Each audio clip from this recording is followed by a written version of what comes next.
Setiap Anda terfikir ya, bukan berbuat. Setiap terfikir dorongan untuk berbuat perbuatan maksiat, Anda hadirkan wa'idnya.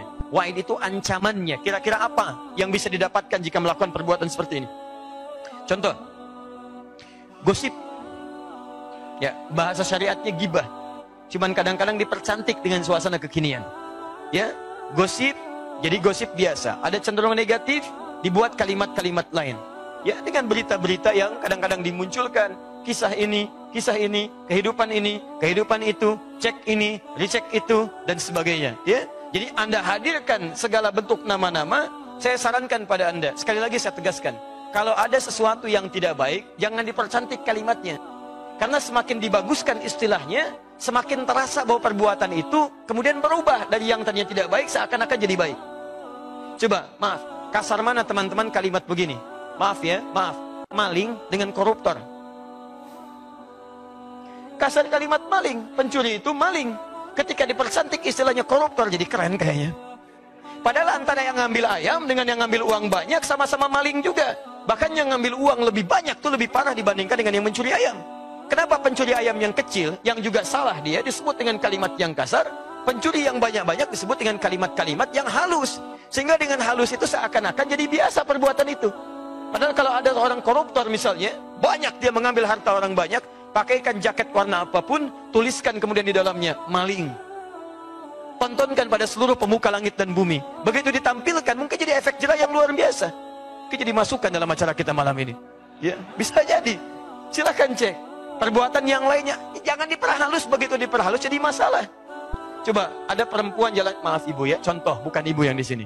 Perempuan jalan-jalan malam-malam, melakukan perbuatan yang tidak baik. Dulu istilahnya sangat tidak bagus. Dan diperhalus. Ketika diperhalus bukan perempuannya, bahkan binatang dibawa-bawa. Kupu-kupu malam. Masya Allah. Mau kemana Pak malam-malam begini? Jadi kupu-kupu. Masya Allah. Nah, kan? Jadi salah. Jadi seperti terlihat biasa aktivitasnya. Sama laki-laki juga begitu. Pria yang tadinya punya istilah buruk, diperhalus lagi, perhalus lagi. Pria hidung belang, pria begini, pria begitu. Masya Allah. Sudah kotor jadi belang lagi. Nah, lihat sini. Anda keluarkan ancamannya. Gosip. Ancaman terbesarnya adalah, mohon maaf, jika dia tidak bertobat, maka saat disebutkan namanya saja, baru disebut nama, belum disebut perbuatannya, maka sudah memindahkan pahala orang ini kepada yang dimaksudkan. Jika dia mengerjakan satu amalan, disebutkan orang lain terkait dengan amalan itu. Misal, Anda baru selesai kemudian menunaikan sholat di masjid. Tiba-tiba tidak menemukan teman Anda. Anda ingin bicarakan tentang keburukannya yang tidak sholat di masjid. Tahu nggak kamu si fulan? Baru disebutkan si fulan, belum disebutkan kemudian perbuatan-perbuatan berikutnya. Maka saat Anda sebutkan nama si fulan untuk niat yang tidak baik, pahala sholat Anda dipindahkan kepada orang yang disebutkan itu. Paham? Saya tidak ustaz. Alhamdulillah. Tidak seperti orang itu tuh. Sama.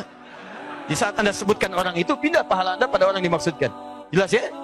Baik. Jadi resiko pertama ketika Anda sebutkan baru disebut namanya, sudah pindah kemudian pahala kebaikan pada orang dimaksudkan. Resiko kedua, semakin Anda sebutkan keadaan yang Anda ingin bicarakan keburukannya, mohon maaf ya, misal sebutkan sifatnya, sebutkan kejelekannya, sebutkan kebiasaannya, maka setiap kalimat yang terangkai di lisan Anda itu akan dibentuk gambaran orang yang tadi dimaksudkan dalam bentuk bangkai. Dalam bentuk bangkai. Jika Anda tidak bertobat, maka hukuman bagi Anda di akhirat nanti dimasukkan ke dalam neraka, diminta memakan bangkai gosip yang tadi disebutkan dalam setiap kalimat-kalimat Anda. Itu poinnya. Jadi kalau Anda ingin menyebutkan nama orang lain dan membicarakan keburukan-keburukannya, saran saya, coba Anda renungkan dulu resikonya. Begitu Anda ingin sebutkan si fulan, amalan Anda akan pindah. Begitu Anda akan jelek-jelekan si fulan, maka Allah akan membuat rupa dari orang yang dimaksudkan, dan pada suatu saat Anda akan diminta memakannya bila Anda tidak bertobat dalam kehidupan. Dan sekarang, sarana untuk yang ini saja sudah sedemikian lekat dalam kehidupan kita. Di handphone, Anda bisa melihatnya. Maaf, di TV, Anda bisa menyaksikannya. Di radio, Anda bisa mendengarnya. Di majalah, ada bahkan lekat dalam kehidupan kita. Naik pesawat, ada majalah. Di kendaraan khusus, ada majalah. Di jalan-jalan, ada majalah. Bahkan luar biasanya, Anda mau lewat, di Videotron, ada gambaran. Di gambar-gambar luar, ada peluang. Perhatikan betapa banyak jebakan-jebakan dalam kehidupan yang tidak sadar kita. Banyak resiko yang bisa kita dapatkan dalam kehidupan. Paham ya?